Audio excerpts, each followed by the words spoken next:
Face of a Political Candidate on a Street Billboard by Charles Bukowski. There he is. Not too many hangovers. Not too many fights with women. Not too many flat tires. Never a thought of suicide. Not more than 3 toothaches. Never missed a meal. Never in jail. Never in love. 7 pairs of shoes. A son in college. A car 1 year old. Insurance policies. A very green lawn. Garbage cans with tight lids. He'll be elected.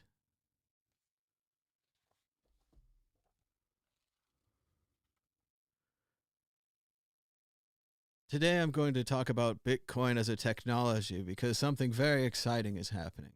Something is going to shake up our financial and banking system as much as cars shook up the horse industry, as much as oil shook up the whaling industry, as much as electricity shook up the wood stove industry.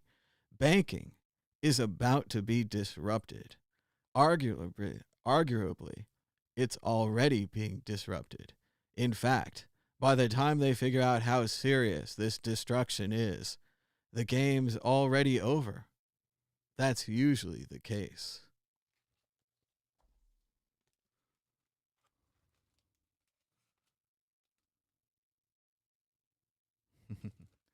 Oh, hello. I didn't see you come in. Welcome to the Thomas Hunt Show. I guess I changed the name. I thought it'd be fun. Anyway, I'm going to go ahead and get straight to the topics. Let's go to the webpage. Hey, there's the chat. Say hi to the chat. Everyone in the chat, give us a thumbs up and a share. More people will join the show. Maybe we'll even get some phone calls. I tested the phone call thing. I think it's working. More important than the phone call was changing the chat to dark mode. It was in light mode or whatever they call non-dark mode for half a second. And I was like, no, dark mode. Anyway, let's get started. The price of Bitcoin in the last 24 hours was up 1.54%. Something just fell over. With a last of 8,785, a high of 8,951, and a low of 8,687. That's $1 for 11,386 Satoshis. Checking out our top stories. Bitcoin on-chain analytics at odds with sub 8K Bitcoin price forecasts. That's right. There's 2 groups of people out there right now. There's people who believe because of the halvening, there'll be less Bitcoins being produced every day. Therefore, Bitcoins will be more valuable. And people who believe that the price of Bitcoin is going down. Now, there's a lot of other things going on in the economy with the virus and all the other things that could cause the price of Bitcoin to go down, even though there is a halvening out there. We're just going to have to wait and see. Germany recognizes Bitcoin as a legal financial instrument. German financial watchdog provides clarity on the legal status of cryptocurrency. This is good for Bitcoin. The Federal Financial Supervisory Authority, BaFin, of Germany, that's Deutschland, has officially defined cryptocurrencies as financial instruments, providing further regulatory clarity. This makes it easier for those spending cryptocurrencies and will give relief to some businesses built around them. So this is good. Cryptocurrencies that are not issued or guaranteed by any central bank or public body. Doesn't look good for Ethereum. Doesn't have the legal status of currency or money. That'll be interesting when some countries do give it the legal status. Can be used by individuals or legal entities as a means of exchange or payments. All right. Serve investment purposes. Ooh, what kind of purposes are those? And can be transmitted, stored, and traded electronically. The new law makes Germany crypto heaven. Very interesting. I've already been learning German. All right. Bitcoin's rally may have more room to run, technical suggests. And Bitcoin charts, better days ahead. Could the uptrend? It may test the upper limit. Bitcoin's stochastic line is nearing the oversold level of 30, potentially further bolstering the chances of a short-term rally. Dun, dun, dun. Almost half of all Bitcoin has not moved in 2 years. That's right. Maybe it's because people have their own keys or maybe they just don't want to. But half of all Bitcoin have not moved. That's interesting. And on to the more random hag tags. What you got? Topics of today's show. I don't know what word I was going for there. Ragtag, I suppose. Unrehearsed, unplanned, etc., etc. So let's see. I made a new show name. This kind of used to be Bitcoin Talk Show, which was a nice, good, generic name, but it really focused us in on only Bitcoin. Not that I'm really into much else than Bitcoin, but I thought it would be fun to officially include other topics like politics and pop culture, which I'm also into. So I think that'll be fun. Also, in a long, long throwback, I used to have a college radio show called THS, Thomas Hunt Show, and it was in like 1999 and 2000. So it was THS 99 and it was THS 2000. And I was officially on the college radio station, but no one ever heard us, really. We had the broadcasting range of, I think, just the campus or maybe half the campus. And even then, no one listened to college radio. So it didn't matter. What really mattered is I made tape recordings of the show, then connected the tape recorder to a computer, created real audio files of the show, and then put the real audio files out on the internet. I was the only one at the radio station to do this. And because of that, 5 to 10 of my friends probably listened to the show. So it was fun to have the Thomas Hunt Show then. It's fun to have the Thomas Hunt Show now. I chose a real plain-looking graphic style. I'll probably change that, but right now it's like black and white and red and kind of looks like a Rachel Maddow show if you really want to know. But, just because she uses this cool Gotham Ultra font, there you go. The secret's out. Gotham Ultra. Cool font. So anyway, we're talking about anything and everything. Also, I wanted to give a shout out to Marie Kondo. I read both of the Marie Kondo books about sorting stuff. Kind of you get like all your shoes, put them in a pile. Then you hold your shoes in your hand and you say, do these shoes bring me joy? And it's a strange thing to say, but yes, you should get rid of shoes that don't bring you joy. And the same is kind of true for books. I went ahead and thinned out some of my books so that all my books will bring me joy. And now that all my books bring me joy, I have much better books. I have much better shoes.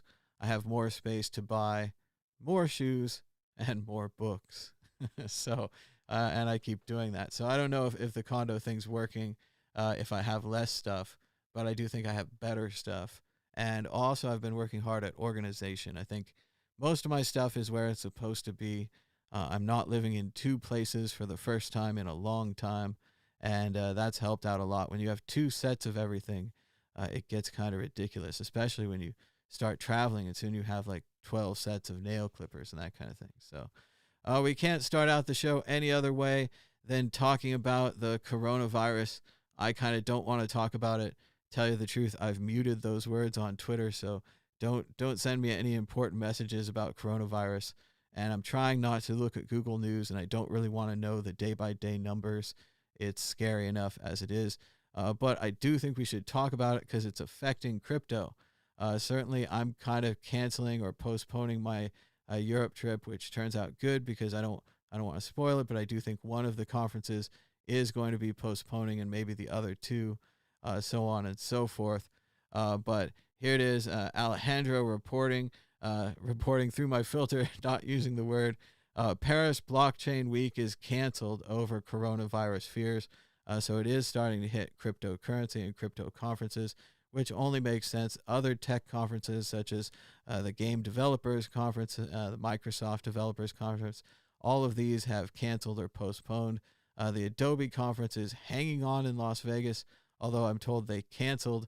Now they've restarted, so it never looks good when you start canceling and restarting. How do we know this is a big deal? Baseball players at the Tokyo Dome in Japan have been playing to empty seats as Japan continues to have preseason opener games behind closed doors for the first time ever. So these are preseason games. These are not full regular season games yet, but this may be a terrifying preview of the future. I already started to get that kind of image in my head. As you guys know, the Olympics are coming up in Tokyo soon. I could kind of see guys playing basketball with these masks on in an empty stadium with all the announcers and all the coaches and everyone on the sidelines all wearing masks. And just what a weird scene. And already this is starting to portray it into art. People are drawing masks onto art, photoshopping masks, and just in general, just starting to take over society, regardless of the numbers and all that. Also, they've closed the Louvre, the most popular museum in the world, shut its doors after employees decided not to open over fears about the spread of the coronavirus. So very scary stuff out there. The virus continues to spread. People want to talk about Bitcoin. Let's talk about Ripple. According to this article from The Block and a quote from the CEO of Ripple, Jeff Garlinghouse, Ripple would not be profitable without selling XRP. This is a funny story. A long time ago, Bitcoiners like you and myself probably, we weren't big fans of Ripple because they had a massive pre-mine. Basically, they printed out all the coins and they gave them to themselves. Then they had a plan where they were going to give themselves the coins slowly, allowing themselves to sell the coins. So this happened, and then somehow Ripple got value and got more value and got more value, and now they're celebrating the fact that they were taking the coins that they pre-mined and dumping them essentially on their audience. And if they weren't able to take these pre-mined coins and dump them on the audience, they wouldn't be profitable. So it's really interesting to watch this happen, kind of like a slow motion over time thing.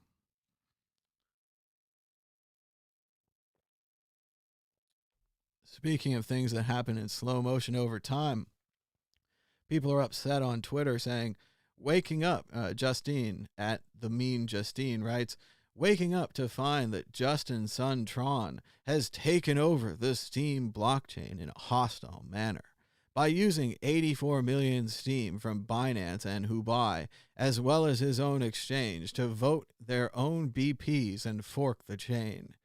CZ Binance, you support this? Tron, decentralizing the web? And as the summary there says, and the more detailed article from CoinDesk attached says, why crypto should care about Justin Sun's stream drama. As you guys know, Justin Sun at Tron seems to have lots of money. Again, he printed his own money, and now he has lots of money. That's great. He's bought some things like BitTorrent, the company, not the guy. The guy who made BitTorrent doesn't like this. He also recently bought Steemit, the decentralized blogging platform, much to everyone's surprise, as they thought it was decentralized, right? Right before they kind of finalized the deal, there were some rumblings in the Steem community that they were going to have a hard fork to depower the account that essentially was being sold, the account with all the money, the big voting account. So they did it. They depowered the account. Well, it turns out that Justin's son and crew struck back, using other voting accounts to then unvote the hard fork, repowering the account, consolidating their power. This has been a big problem with Steem the whole time. Who has this Steem? Who becomes these power users? A lot of early users who bought in early or who were given it for free. We don't really know who the Steem power users are, but now we know that Justin Sun from Tron is one of the biggest power users. This is an interesting story for the reasons Coinbase is going to point out, of course, that the Steem that was held on Binance as well as Hubai was used in the vote or the attack, depending on how you want to see it. And that this Steem was just, again, that you didn't have your keys, you trusted it with someone else, and now they've used it. And if you wanted the attack to go down or didn't want the attack to go down, you didn't get to choose. You were left out of the decision because you didn't hold your own private keys. So interesting story, watching that develop. Sad goodbye to James Lipton, host of Inside the Actors Studio for almost 25 years, who died at the age of 93. He began writing and acting on soap operas, including Guiding Light, but was best known for the interview series which launched out of the New School in New York. James Lipton, a great interviewer.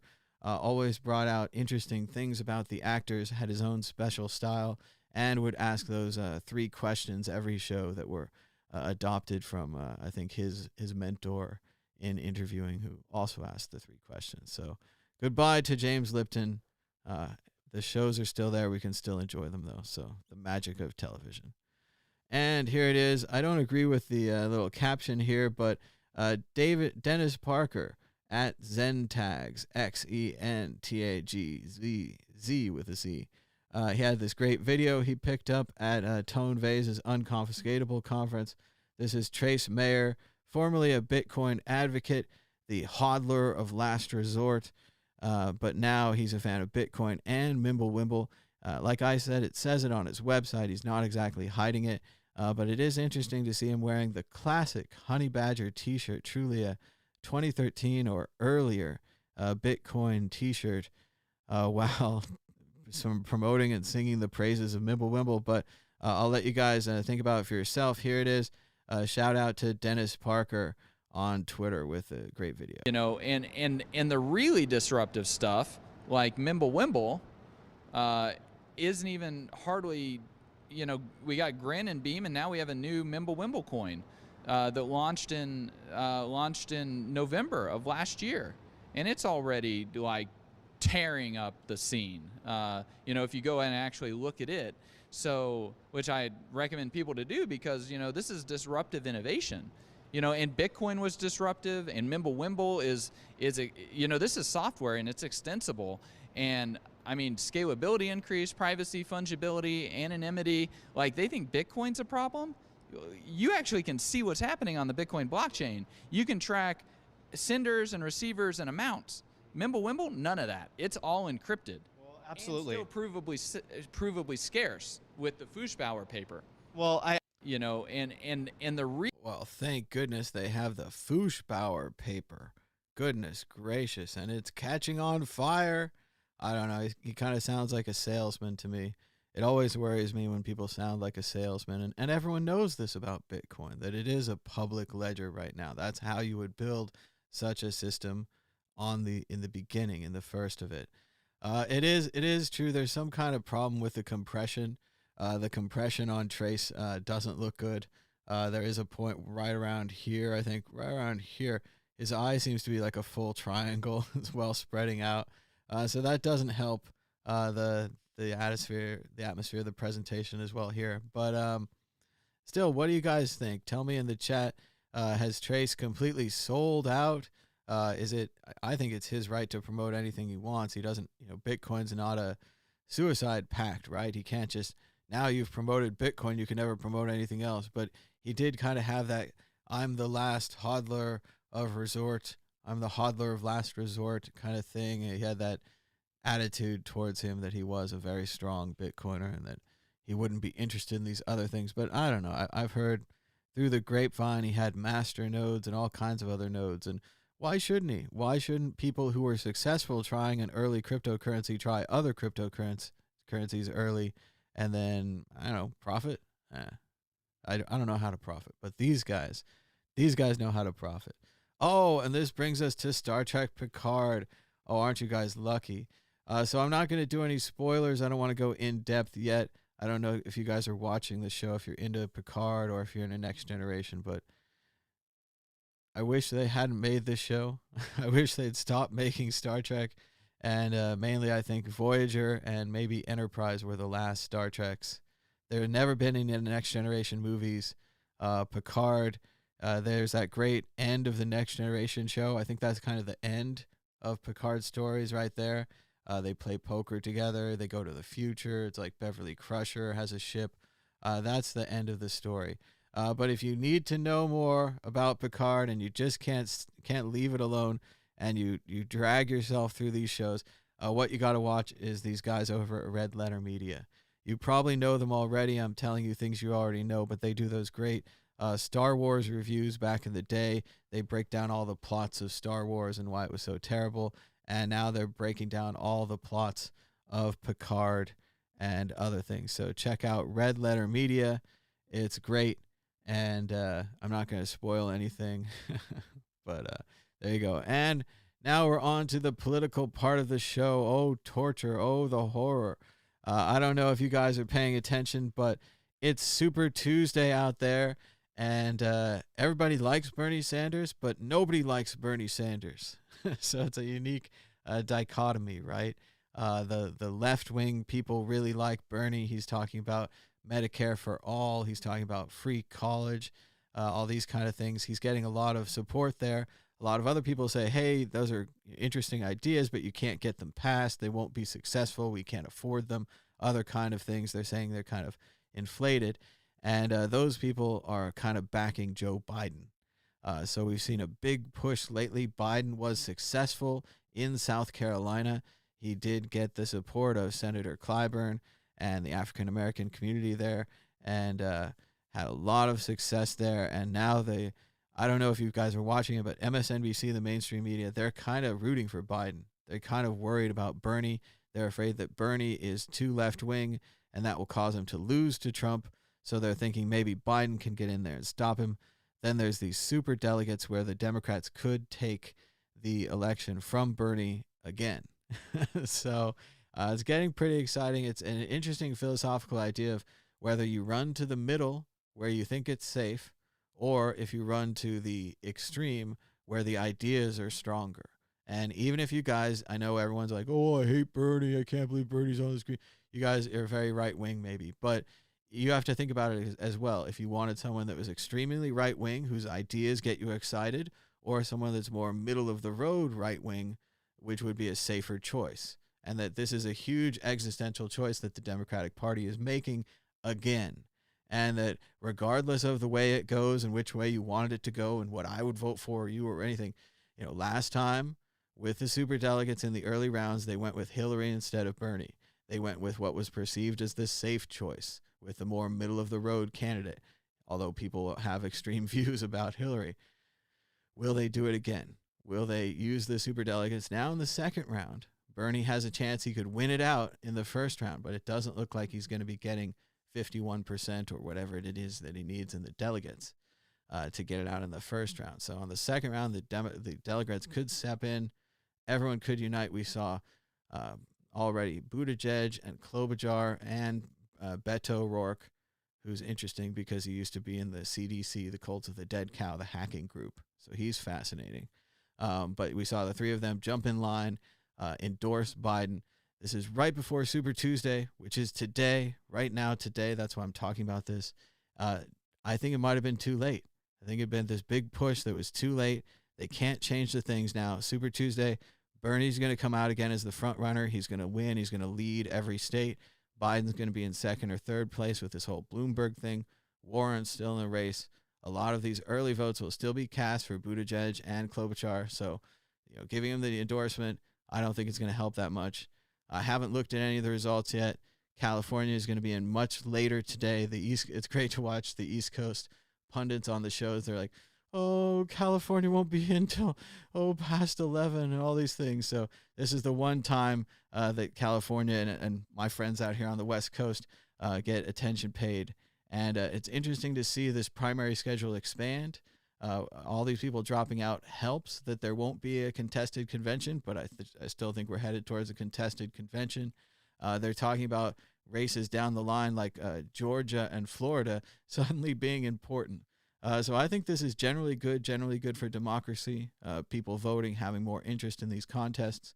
Remember, these parties are strange beasts. Yes, these were not intended in the Constitution. Washington had hoped we'd have one party, kind of an America party, and we could maybe debate things inside of that. As you know, parties or factions started almost immediately after the Constitution was adopted and have kind of rigged our system so that there are only two parties or two factions, at least in America. These parties or factions are like private clubs. They have their own rules. That's why they can have the superdelegates. That's why they can have weird things like the Nevada caucus or ranked voting, or that's why the Republicans on the other side can decide not even to hold primaries, or just to say that our candidate's going to win, so we're just canceling the primary, or not allowing ballot access to other candidates, things like this. It's a private club. You may not agree with that, you may not like that, but once you really internalize and know that, it's a private club, so it goes. So interesting stuff going out there. Also, I had it in the list. I wanted to talk about Atypical Season 3. I don't know if you guys have Netflix. I recently borrowed a friend's Netflix account. I'm back in. It's like crack. You just can't quit Netflix. And I was trolling around. There's a new season of Atypical. This is a great show about an autistic guy. He's going to college, about his family and stuff like that. It's just a really cool show, worth getting into someone else's head and thinking how they think, and just a really thoughtful show. And I know people have been up and down, and maybe it's not the best portrayal or the worst portrayal or whatever, but I like it. I think it's a good show. You guys should check it out if you want to on the Netflix. We are raising funds here. This is a fundraiser.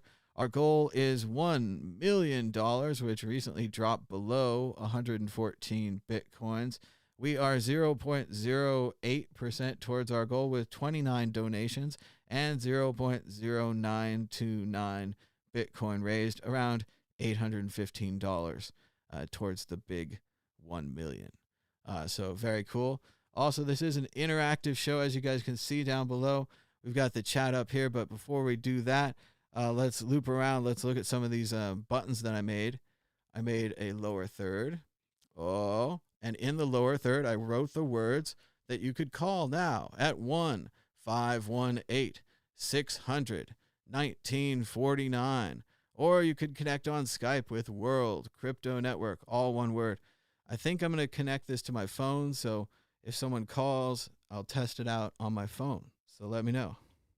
Oh, I made a big graphic. It says call now, has all the graphics, has all the things. Wow. And these are on the buttons too. I got this fun little, well, you can't see it in the camera right now, but I got a little Stream Deck that has little buttons, and I can just push them. Whoa, THX. It's like all happening right here. And there's some like title cards. I made title cards. I've got a web browsing screen. There it is, web browsing. And we can even check out the chat. Let's see what's going on in the chat. And remember, you can call in at any time. We'll take your call. The more you call in, the longer the show will go. We're already out of topics. I talked about everything. But you can talk about any of these topics. So here we go. Bitcoin Motorist says, howdy, motorists. Towers Comic says, hi, Thomas. GC Cameron says, hey, hey. And Jeremy Sager's in the chat. Yo, bro, to BB. Cameron says, thanks for having me. Long time no see. I'm back in Las Vegas. Like most people, I'm not really traveling right now. So I've been sorting my books, sorting my computer files, trying to get organized. Spent the day making these graphics, thought that was fun, and thought I'd try this out. We're using Open Broadcaster right now, so let me know if that's working or skipping. And if we can get a phone call or a Skype or two, that would be great, at least just to test it out, even if you don't have something to say. But you can call in and talk about any of the topics I talked about today. The new show name, Marie Kondo, the coronavirus, ooh, Trace and MimbleWimble, that's a popular topic. You can talk about how Star Trek Picard sucks. You can talk about the Democratic primary, Super Tuesday, say something about Bernie, whatever you want. And Atypical Season 3 is great. It's going to be another season.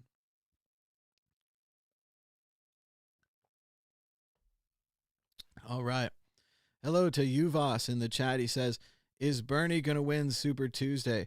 I think that Bernie is going to win, but the media is going to say that it's not a win. So Bernie will continue to be the front runner. He'll win 20 to 25% in each of the contests.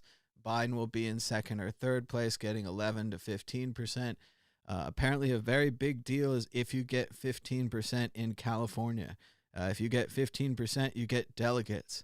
Part of the problem with maybe Tom Steyer or Andrew Yang or even Klobuchar is that they were getting 5%. They were getting 8%, which is really cool. Like, people have heard of you. You're doing well in a presidential election, but not well enough in the private confines of the Democratic Party to deserve to get delegates. If you want delegates, you need 15%. In the Republican private party, it is different. They have a winner-take-all system. which may seem even more unfair. So it's not great on either side. The Republicans also don't have any super delegates. So if they had wanted to prevent Trump last time in the same way that perhaps the Democrats prevented Bernie last time, they couldn't do it. The Democrats have slightly less superdelegate control now, moving the superdelegates out of the first ballot into the second ballot. So interesting stuff. Jose, shout out to Jose, says, glad to see you back. Oh, here we go. Let's see if it works. Okay, so we have to set the audio the first time. Hello, caller. You're live on the World Crypto Network. Hey, buddy. Hey, what's your name? Where are you calling from? Call my name Jimmy. All calling right. from Montreal. All right, Jimmy from Montreal. What's on your mind about Bitcoin or any of the other topics we talked about today? Well, Trace Mayer obviously is something hot on Twitter right now. What do you think about Trace? Has he lost all credibility, or should he be allowed to promote an altcoin if he wants to? I think what's happening is a lot of people are just getting bored. You know, I guess a lot of people expected more fireworks. It's kind of been stagnant from 2017 to now. So I guess boredom is one of our worst enemies in the crypto space. A lot of people are doing a lot of strange things. So would you agree with the idea that kind of the No 2X, the SegWit movement kind of was like a big war and everyone got all psyched up? And then after the war, we have PTSD. Like we're just wandering around looking for someone new to go to war with, looking for something new to fight. And I guess today it's Trace. Look, it's whether we like to believe it or not, us Bitcoin maximalists, we're kind of toxic, and it's like a religion. And when one of our guys or somebody in our religion, we see him kind of worshiping something else, you know, they become the infidels, and we all go on the attack. Truth is, Bitcoin is the only true decentralized coin out there. And when we see other people worshiping or promoting these other coins, we all realize why we're here in the first place. You know, it's not for money, it's for change. And then we see people out there being greedy, and it pisses us off. The ones that stay focused on the end goal and the end plan, I think, are the ones that are either going to be left being the hodlers of last resort, or, you know, being the ones worshipping an old religion that nobody really worships anymore. Only time will tell. I definitely agree with that, and it's great. It's sad to see Trace, especially one with the hodlers of last resort, the proof of keys, the focus on being your own bank, and all the other things. I mean, he's a really great advocate for Bitcoin. He's a great speaker. He's a lawyer. He's just a very professional guy. And maybe the benefit of the doubt, he really believes this things about MimbleWimble. He's saying the truth out there. He thinks it's interesting. You want to say the other side, the not benefit of the doubt, he's got a pile of them. He's trying to sell them. He needs new suckers. It's sad to say that, but those seem to be the two options. I hear you. Listen, I get through, or I got through. I think I'm okay with these crashes now. I don't react to them like I used to, but I would get through them by listening to Trace Mayer, listening to Andreas, even listening to Richard Hart. You know, the good speakers out there that would, you know, not promote, but, you know, remind us what Bitcoin's all about and why we'll end up winning or, you know, prevailing. And then when you see one of those guys like Trace talking about another coin or chilling, you know, it makes us all reflect and think, you know, what's going on now. It almost seems like a foregone conclusion, though. Like everyone was down on Andreas when he started writing the Mastering Ethereum book. Now I think he's writing Mastering Lightning, so I guess he's back.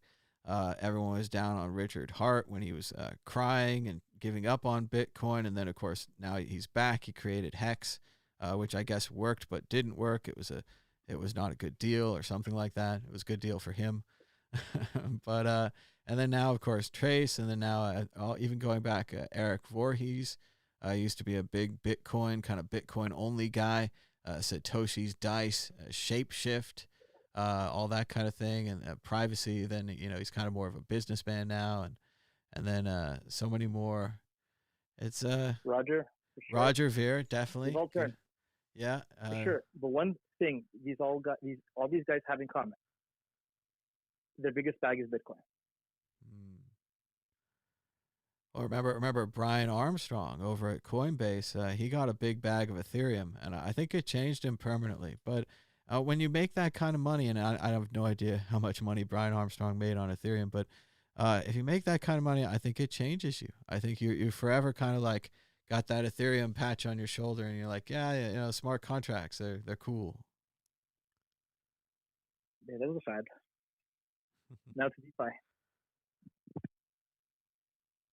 All like right. I said, maybe not Brian Armstrong, but all these guys, what they have all in common is their biggest bag is Bitcoin. Richard Hart, Trace Mayer, Roger Ver, they're all holding on to Bitcoin more than anything else. So let's not forget. That's true, and I've also heard that about what's his name? The guy at Bitmain. I'm forgetting his name right now, but he's the biggest guy in the world. But the Bitmain. Yeah, Jihan Wu. Jihan Wu, that's it. And that I know somebody who knows somebody who knows him, and they say one of the first thing he does when he meets somebody or he interviews somebody, he says, "Get some Bitcoin for your family." He says, hold some Bitcoin. And that was throughout the whole Bcash thing, through all of those ups and all those downs. I think that everybody he met, he'd be like, yeah, get some Bitcoin. Don't mess around. So yeah, if you read between the lines, buy Bitcoin. All right. Well, thanks so much for the call, and give us a call anytime. Thank you for having me. All right. Thank you very much, sir. All right. Bye-bye. And you can give us a call now at 1-518-600-1949. We just tested that out right there. That was success. The phone line is open. We have just the one phone line. And you can also try us on Skype at World Crypto Network, all one word. I got the Skype application open as well, but we haven't tested that yet. We're keeping up with the chat. They're talking about income tax and if it's theft or not. There's a lot of back and forth on that. Remember, originally, the United States didn't have income tax, wasn't really supposed to have income tax. That's something that came in with the creation of the Federal Reserve in 1923. I would have to guess something like that, right in there. But the Federal Reserve created income tax so that it could pay for the national debt, which is something that the Federal Reserve created. So we have to pay it back. Previously, we would pay for things like wars. We would go into debts. We would try to keep the currency afloat. But the currency kept itself afloat because it was kind of linked to gold and silver. Of course, that was a long, long time ago in a galaxy far, far away. So let's see what's going on. People are talking about masks. Anyone have their mask? Now, they go back and forth on the mask. They say they're not successful, but then they say that health professionals must have them. So either way, I think you stay away from the people that are coughing. You have kind of a 6-foot barrier around you. I think everyone's supposed to keep their distance now. It's a creepy Orwellian world out there, right? I mean, all the horrible things. Keep your distance. Look at your little personal view screen. Keep your personal headphones on. A world of autistic people that are, restrained and kind of enforced autism. Like, you have to do it. You have to be separate. You have to be in your own little world because you don't want someone else's virus in your world, someone else's air. So that's been very creepy. Let's see, in France, oh no, he's selling it here. $4,500 for a single day of hospital in the U.S. I hope that you have insurance. I have some insurance. I hope that it works. In France, it's free, and you're even paid the first day you quit your job. Well, sign me up. But you still have to afford to live in France. But yes, you're supposed to save your money in case of getting sick. Yes, the American system is pretty rough. We have these for-profit healthcare companies. That should be it right there. They're for profit. They make profit off of you getting sick. So you need to change that right there. But we could go back and forth on whether or not we can afford it and pay for it. I think that we'll save lots of money doing it, and that the rest of Europe and the rest of the world has already done it. So Metal Gear writes, did the Pope get the corona? The Pope is ill, and the Pope is refusing to go to his meeting. So it is pretty scary stuff. The Pope's an elderly guy. This is the new Pope. the one that everyone kind of likes, the Pope of Peace. They kind of thought that he would bring about more change. He's not really doing it.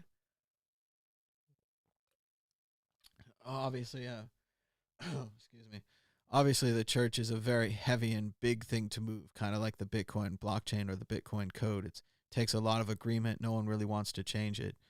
So he's come up against that. But this is not the previous Cardinal Ratzinger, Pope Ratzinger, who is still alive, but no longer Pope. So interesting story there. Also, I really want to see that movie about the two popes. That sounds good. In the U.S., you are taxed on every single thing. Yes, no doubt. Anything's free. It's a hidden tax. They know you won't take care of yourself. Also, they kind of put poison in all the foods and then make it taste really good and then expect you not to eat them. So good luck on that. And let's say he's having a sip of vodka. Yeah, no vodka. But I did get some whiskey for the whole coronavirus thing. So in case of end of the world, I have a good-sized bottle of whiskey. Also, I'm practicing this show and other shows like this because I think it would be good for us to communicate this way through the internet because everyone's afraid to travel. So, I agree with AR. Ratzinger is not Pope, but he did not pass. He chose to become not Pope. Which is just a crazy and interesting story all in itself there. Hey, they say the Pope was cleared 2 hours ago, and he does not have the virus. I have not set up a Blockstream satellite connection, but I think I should. I think that should be one of the things that as a stay-at-home person now that we should get going here. So I'm going to look online. We'll see about ordering the basic satellite and getting that set up. That sounds like fun. Also, I have... Not a spoiler, but I'm not prepared to do them today. But I'm going to suffer through them online here, and make mistakes and all the other things that happen. Let's go to a bigger screen. Ooh, I have open dimes. I have some of these, so I can test these out. These are kind of portable wallets, like disposable, tradable wallets. I think they're 3 for $30, so they're about $10 a piece. So the idea here is that you could put some money on them, give them to a friend, or even to someone as a payment. Then there's a little chip that you're supposed to push out or something, and that allows you to then get the key. Once you get the key, once the chip's been pushed out, then they're pretty much used. Then they're still like a wallet, but they're much more used. So I personally haven't tried them. I know they're old. I know a lot of people have them and try them, but I bought them for like $40, and I want to try them and see how they work, and I'll show them to you guys. So there you go. So let's see what else we got here. I got a digital, our microphone. I got a digital BitBox still in its shiny packaging.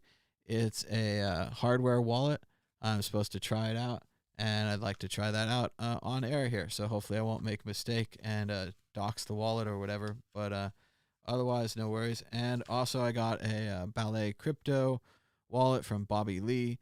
He was handing these out to everybody at the convention at Tone's Unconfiscatable. Ooh, look, Bitcoin.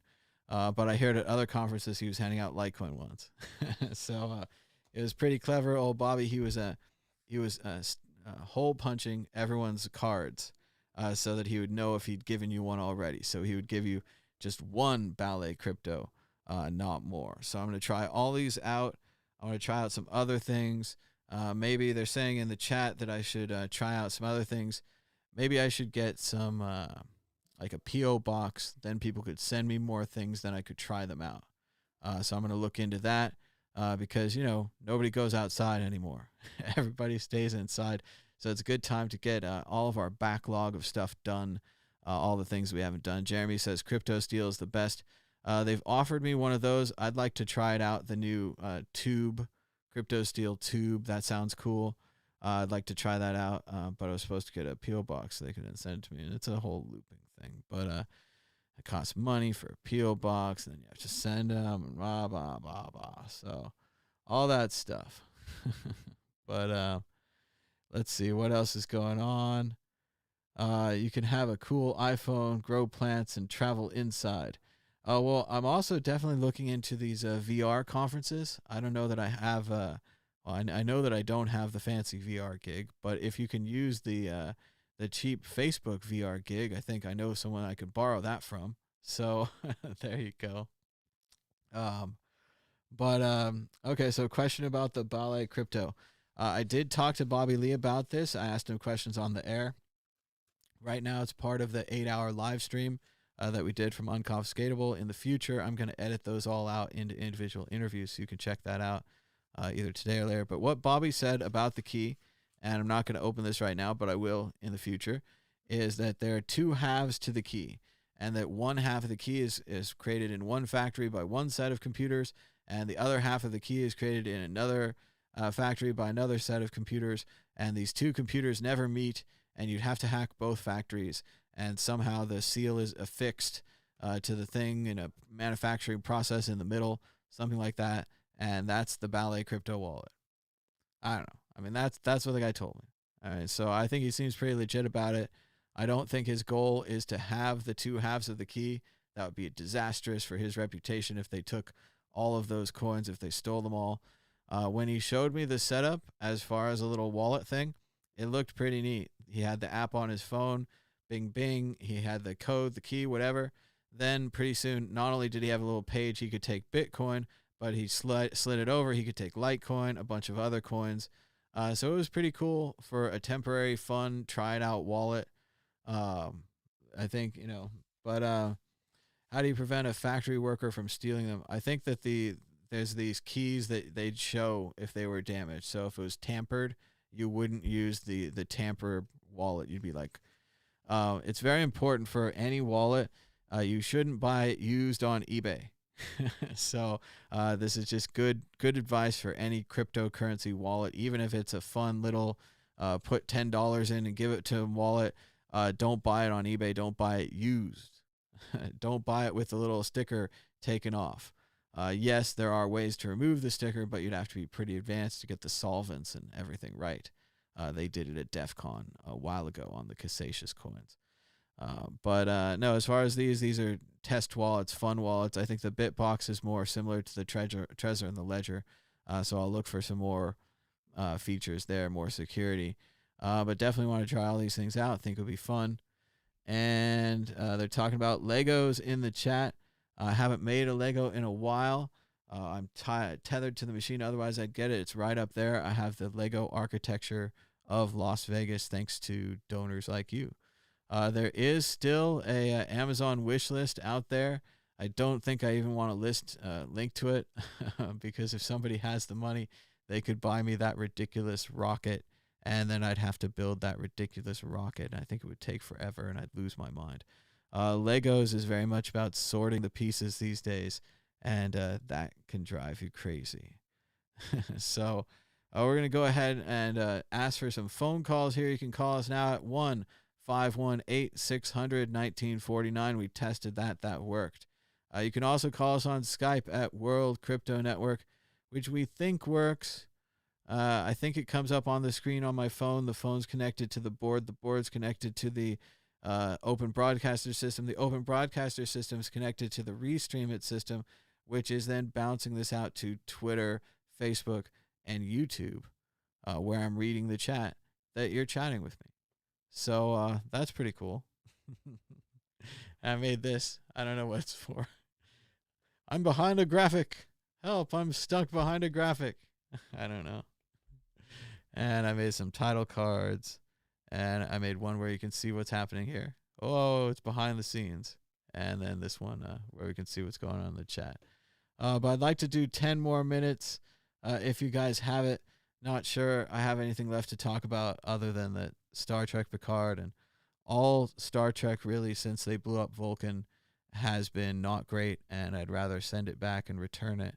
And in general, the cinematic universe idea has not been good to old cinematic universes. Somehow the comic books survived, maybe because they're using the actual source material. I was watching Red Letter Media, an old one, the other day, talking about X-Men Days of Future Past and how it was a great movie. And of course it was a great movie. It was based on a great comic strip, or a great comic book, sorry. Days of Future Past is a great book. So having good source material, I think there's lots of good Star Trek comic books and ideas that they didn't use. So It's unfortunate they didn't use any of those ideas. And the same thing for Star Wars. There are a lot of great Star Wars books that I read. They're much more interesting than these weird Star Wars movies that they kind of wrote on the seat of their pants. I'm not sure why they had to throw out all of this existing universe, which was already built. I don't know. Maybe they thought they couldn't recast Luke or something. I think they could have. But no, they went down. And meanwhile, Pixar and Marvel make good movies every time, or almost every time. Star Wars and Star Trek, two things that I also loved, make not great movies every time. They've all pretty much been taken over. Star Wars have been swallowed up by Disney. Star Trek, it's interesting with the rights. I've been hearing a lot about it, how the rights were cut in half. And kind of the old Star Trek was with CBS, and the new Star Trek was with Paramount. And Paramount made a deal with J.J. Abrams to make the new Star Trek. And that's why the new Star Trek is not good. And it's gone downhill ever since then. But they can't get rid of it until they finish it all out. So basically, Discovery and Picard have to be canceled. And all the other new stuff that they're starting now all has to stop so that they can get the rights, reunify them, and then make good Star Trek again. That's what we hope for, because now Paramount and CBS are the same company again, so the rights are technically reunified, but can't really be reunified until the existing properties are done. I know, it gets really complicated and nitpicky, but that's why Star Trek's not good. Star Wars, on the other hand, is not good because it seems like that they're not writing the movies as a group. They're not testing out the plots and thinking about it backwards and forwards, which is also a problem with Star Trek Discovery. It doesn't work backwards, especially the first season. Second season just doesn't work. But no, it's sad. Like when they started coming out, we were like, oh, it's so great. They're going to be new Star Wars and new Star Trek and something to look forward to, especially after they stopped making Harry Potter movies and started making bad Harry Potter movies anyway. But no, they're just not making great Star Wars and Star Trek. Jeremy says it's because of the political climate. It is very unfortunate that Star Trek 2 has all those strange messages that really, even if you support the messages, like I do think that there should be equality for people and so on and so forth. I'm not against that. The way that their message is presented there is so ham-handed and overdone that it actually turns off people, even people who do support the underlying equality, because you have to be a little more subtle. You have to be a little more artful.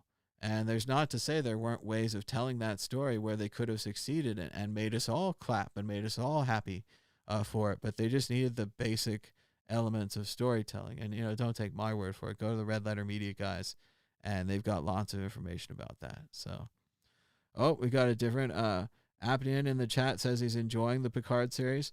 I think it's fine on its own. I just don't like it being included in Star Trek.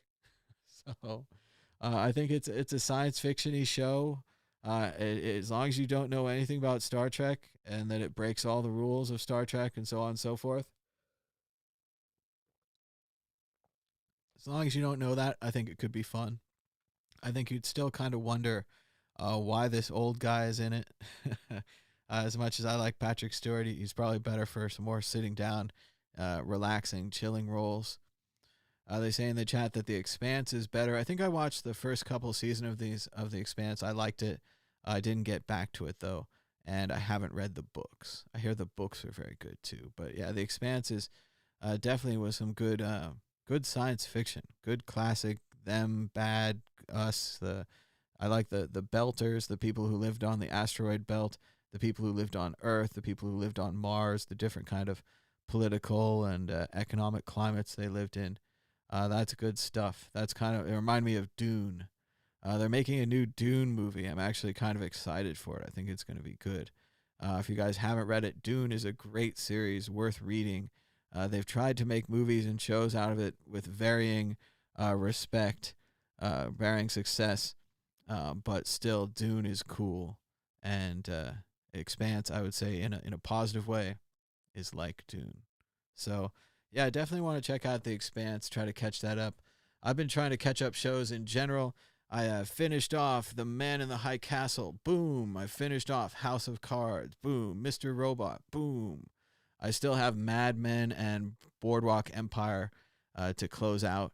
I rounded up on Atypical, got the 3rd season in. I like that show. It's a good show. But that's what's been going on, making some graphics, thinking about doing these shows more often now that I got the bugs worked out with the phone calls. And also that we're going to expand this show here, that we can just talk about anything here. I got a stack of books. We talk about books. We want to talk about movies, TV shows, politics, and Bitcoin. I'll talk about Bitcoin and crypto. We'll talk about, we talked about Ripple today. Nothing good, but we talked about it, come on. And yeah, it's fun. Let's see. They say watch Startups. I think I watched that, but I don't remember anymore. I think I watched a show on Amazon that was called that was called Betas or something. It was a funny show. And then we watched that other show that had crypto, that had Frodo in it. That was pretty interesting. I think that it's all mixed up into other things. I think that's why not just crypto. Because he says, how about just Bitcoin? And we do talk about just Bitcoin, but then sometimes we want to do other things and we want to read books or talk about movies. And I think this is a nice way of bringing the two together. And a nice way to end this show. We're almost to the hour mark. We're at 57 minutes. We were successful in testing the phone calls. That worked thanks to our phone caller.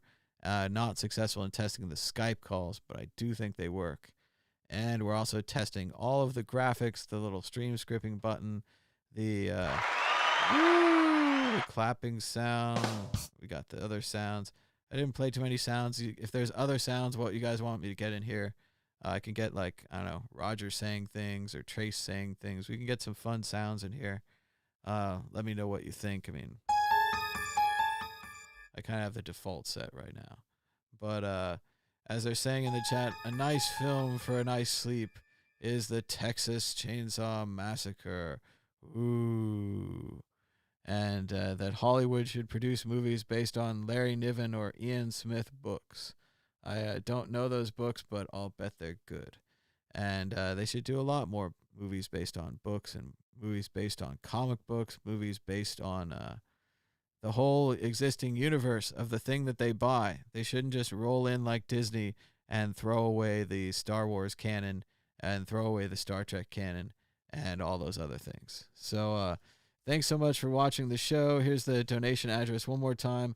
If you want to donate, our goal is to raise $1 million in Bitcoin. You can just donate the whole million now.